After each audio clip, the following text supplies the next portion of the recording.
Hello guys, welcome back to the channel. So summer start అయిపోయింది already. ఏప్రిల్లోనే almost 40 degrees వరకు temperatures touch అవుతున్నాయి. So ఈ సమ్మర్లో మన కార్ కానీ బైక్ కానీ యూస్ చేసే వాళ్ళకి కొన్ని ఇంపార్టెంట్ సేఫ్టీ టిప్స్ అది నాకు ఐడియా ఉన్నవి నేను మీతో షేర్ చేసుకుందామని వీడియో చేస్తున్నాను. ఫస్ట్ వచ్చేసి టైర్ ప్రెషర్. యూజువల్గా కార్ కానీ బైక్ కానీ ఏ వెహికల్ అయినా సరే ఆ వెహికల్ ప్రాపర్గా మూవ్ అవ్వాలంటే వాటికి ఉన్న టైర్స్ కండిషన్లో ఉండాలన్నమాట.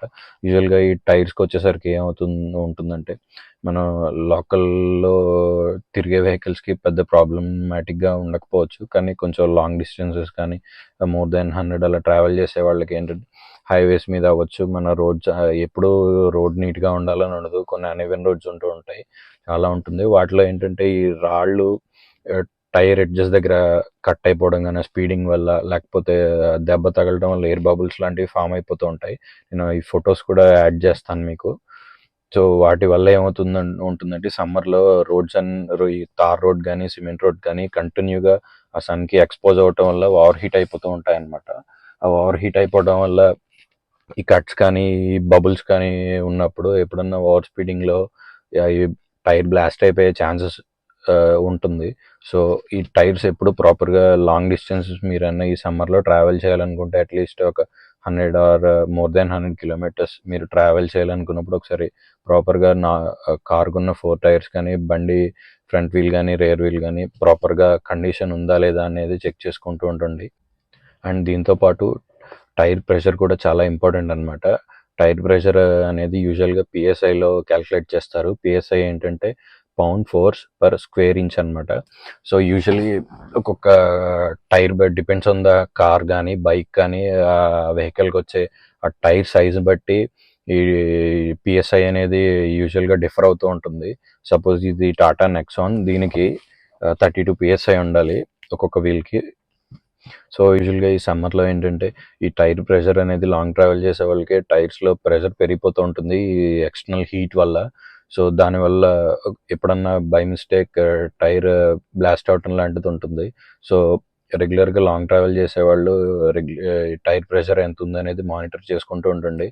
అండ్ యూజువల్గా ఈ సమ్మర్స్లో నార్మల్ ఎయిర్ ఫిల్ చేయటం కన్నా నైట్రోజన్ ఎయిర్ ఫిల్ చేస్తే చాలా బెటర్. యాక్చువల్లీ ఏంటంటే అది ఏం చేస్తుందంటే టైర్ని నార్మల్ ఎయిర్ హీట్ అయినంత తొందరగా ఈ నైట్రోజన్ ఎయిర్ అనేది నార్మల్ హీట్ అవ్వనివ్వదు అనమాట టైర్ని. సో దానివల్ల మీ టైర్ లైఫ్ బాగుంటుంది. సో కొంచెం టైర్ ఓవర్ హీట్ అవ్వదు.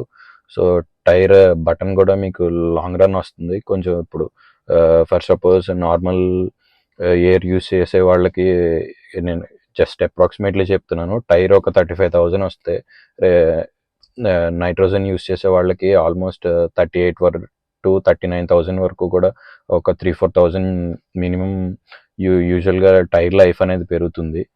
అదొకటి కొంచెం మైండ్లో పెట్టుకోండి. అండ్ సెకండ్ వచ్చేసి engine oil and coolant oil. యూజువల్గా కార్ కానీ బైక్ కానీ ఈ సమ్మర్లో మనం రైడ్ చేసినప్పుడు ఈ ఎక్స్టర్నల్ హీట్ టెంపరేచర్ వల్ల ఇంజిన్ ఆయిల్ కానీ ఈ కూలెంట్ ఆయిల్ కానీ ఎక్కువగా యూజ్ అవుతూ ఉంటుంది. ఎందుకంటే ఇంజిన్ ఓవర్ హీట్ అవుతూ ఉంటుంది కదా బయట ఎక్స్టర్నల్ టెంపరేచర్స్కి. సో దానివల్ల ఎక్కువ యూజ్ అవటం వల్ల తొందరగా లెవెల్స్ అనేవి డ్రాప్ అయిపోతూ ఉంటాయి.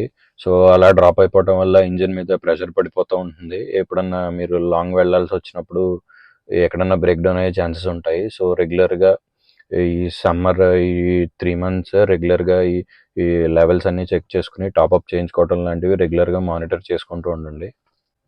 థర్డ్ది బ్యాటరీ. యూజువల్గా చాలామంది ఏమనుకుంటూ ఉంటారంటే వింటర్ సీజన్లో మంచు వల్ల బ్యాటరీ తొందరగా డిశ్చార్జ్ అయిపోతుంది అనుకుంటారు, కానీ యాక్చువల్లీ సమ్మర్లోనే బ్యాటరీ ఎక్కువ డిశ్చార్జ్ అవుతూ ఉంటుంది. ఎందుకంటే ఈ ఓవర్ హీట్ వల్ల అది జస్ట్ లైక్ ఇప్పుడు మనం ఫోన్స్ యూస్ చేస్తూ ఉంటాం, ఎక్కువసేపు గేమ్స్ కానీ ఆడడం వల్ల ఎప్పుడు మా మొబైల్ హీట్ ఎక్కితే ఇలా బ్యాటరీ తొందరగా డిశ్చార్జ్ అయిపోతుందో జస్ట్ లైక్ అలాగే ఈ బయట ఎక్స్టర్నల్ ఈ హీట్ టెంపరేచర్స్ వల్ల బ్యాటరీ తొందరగా డిశ్చార్జ్ అయిపోతూ ఉంటుంది అనమాట. దానివల్ల ఏంటంటే తొందరగా డిశ్చార్జ్ అయిపోవడం వల్ల మళ్ళీ ఛార్జ్ అయ్యి దానివల్ల ఈ బ్యాటరీకి ఉన్న లైఫ్ సైకిల్స్ అన్నీ తొందరగా లైఫ్ సైకిల్స్ అన్నీ ఫినిష్ అయిపోతూ ఉంటాయి. సో దానివల్ల బ్యాటరీ కూడా తొందరగా పాడైపోయే ఛాన్సెస్ ఉంటాయి. సో ఈ రెగ్యులర్గా బ్యాటరీస్ కూడా అట్లీస్ట్ ఒక 1 వీక్ కానీ అలా ఈ సమ్మర్ వరకు 1 వీక్ ఆర్ 10 days అలా రెగ్యులర్గా జస్ట్ మానిటర్ చేసుకుంటూ ఉండండి. నెక్స్ట్ టిప్ వచ్చేసి కార్ యూజర్స్కి ఇది కార్ ఏసీ సిస్టమ్ సంబంధించి అనమాట. యూజువల్గా సమ్మర్ స్టార్టింగ్లోనే కార్ యొక్క ఎయిర్ ఫిల్టర్ కానీ ఏసీ రిలేటెడ్ కానీ ఆ పర్టికులర్ టెక్నీషియన్స్ ఉంటారు, వాళ్ళతో ఒకసారి ఇన్స్పెక్ట్ చేయించుకోండి. 1 or 2 years ఓల్డ్ కార్స్ అయితే ఇన్స్పెక్షన్ లాంటిది పెద్దగా అవసరం ఉండకపోవచ్చు.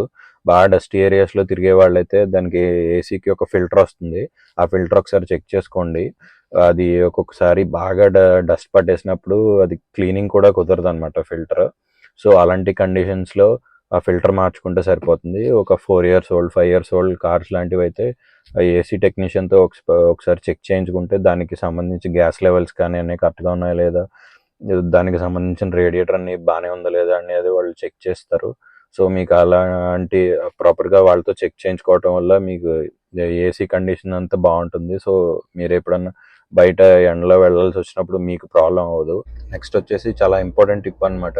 యూజువల్గా మనం బయటకి ఎక్కడికైనా వెళ్ళినప్పుడు కార్స్ అవి ఓపెన్లో పార్క్ చేసేస్తూ ఉంటాము. బట్ ఈ సమ్మర్లో మాత్రం కుదిరినంత వరకు మ్యాక్సిమం సమ్ చెట్టు నీడలో కానీ ఏదో ఒక షేడెడ్ ప్లేస్లోనే పార్క్ చేయడానికి ట్రై చేయండి. డైరెక్ట్గా సన్ ఎక్స్పోజ్ అయ్యేలా కార్ పార్క్ చేయకుండా ఉండడానికే ట్రై చేయండి. రీజన్ ఏంటంటే మన కార్లో ఈ డాష్ బోర్డ్ కానీ డోర్ ప్యానల్స్ కానీ మెజారిటీ ప్లాస్టిక్ ప్యానల్స్ యూస్ చేస్తారు. సో ఏమవుతుందంటే ఈ సమ్మర్లో సన్ నుంచి వచ్చే ఓవర్ హీట్ డాష్ బోర్డ్కి అవి ఎక్స్పోజ్ అవ్వటం వల్ల ఆ డాష్ బోర్డ్ నుంచి బెనిజిన్ అనే ఒక పాయిజనస్ గ్యాస్ రిలీజ్ అవుతుంది అనమాట. అది క్యాన్సర్ కాజింగ్ ఏజెంట్. అది చాలా అంటే చాలా హార్మ్ఫుల్ మనకి. యూజువలీ మనం వేరే ఆప్షన్ లేక ఒక్కొక్కసారి బయట పెట్టేస్తూ ఉంటాం. సో అలా బయట పార్క్ చేసి అలా మళ్ళీ మనం ఆ ఫామ్ అయిన బెంజిన్ గ్యాస్ని మనం ఎలా రిమూవ్ చేసుకోవాలంటే, ఇప్పుడు కార్ ఎక్కిన వెంటనే అసలు ఫస్ట్ ఏసీ ఆఫ్ చేసేసి జస్ట్ ఫ్యాన్ బ్లోవర్ ఒకటి ఫుల్లో పెట్టి మొత్తం 4 glasses తీసేసి ఒక 2 minutes అలా లోపల ఉన్న ఈ ఎయిర్ ఈ బెంజిన్ గ్యాస్ అంతా బయటికి వెళ్ళిపోనివ్వాలి. వెంటనే ఏసీ వేయకండి. సో ఏసీ వేయటం వల్ల ఏంటవుతుందంటే ఈ గ్లాస్ అన్ని క్లోజ్ చేసి ఏసీ ఆన్ చేయడం వల్ల మొత్తం ఎయిర్ ఇక్కడే సర్క్యులేట్ అయ్యి అది మనమే తెలియకుండానే ఇన్హేల్ చేసేస్తాం. సో దానివల్ల చాలా ఎఫెక్ట్ అవుతుంది మనకి. సో ఎప్పుడన్నా అలా తప్పనిసరి పరిస్థితుల్లో బయట అలా కార్ పార్క్ చేసి ఎక్కువసేపు బాగా కారు ఓవర్ హీట్ అయినప్పుడు మొత్తం 4 glasses ఓపెన్ చేసేసి ఏసీ ఆఫ్ చేసేసి జస్ట్ ఫ్యాన్ ఒకటే హై స్పీడ్లో బ్లోవర్ ఆన్ చేసి మొత్తం ఈ ఎయిర్ అంతా బయటకు వెళ్ళిపోనివ్వండి. ఇంకొంచెం మీకు ఇందులో కొంచెం బెటర్ ఆప్షన్ ఏంటంటే ఈ సన్ షేడ్స్ ఉంటాయి కదా, ఈ సన్ షేడ్స్ అవి యూస్ చేస్తే కొంతవరకు బయట నుంచి వచ్చే హీట్ రఫ్లీ ఒక 50% వరకు తగ్గే ఛాన్సెస్ ఉంటాయి. నేను కన్ఫామ్గా ఇంత పర్సెంట్ అంత పర్సెంట్ అని చెప్పలేను. మేబీ రఫ్గా మీరు తీసుకునే ఈ సన్షేడ్ బట్టి ఒక 50% వరకు ఎంతో కొంత హీట్ అవి రిపెల్ చేసే ఛాన్స్ ఉంటుంది. అండ్ ఇది వచ్చేసి ఫ్రంట్ విండ్షీల్డ్ అనమాట. ఇది ఇన్స్టాల్ చేసి మీకు నేను ఫోటో కూడా పెడతాను. ఇది ప్రాపర్గా ఇన్స్టాల్ చేసిన తర్వాత దీని ఎంతవరకు దీని యూస్ఫుల్ ఉంటుంది అనేది. సో ఒకసారి ఈ టిప్ మాత్రం చాలా ఇంపార్టెంట్. ఒకసారి ఇది కొంచెం ఎప్పుడన్నా మీరు బయట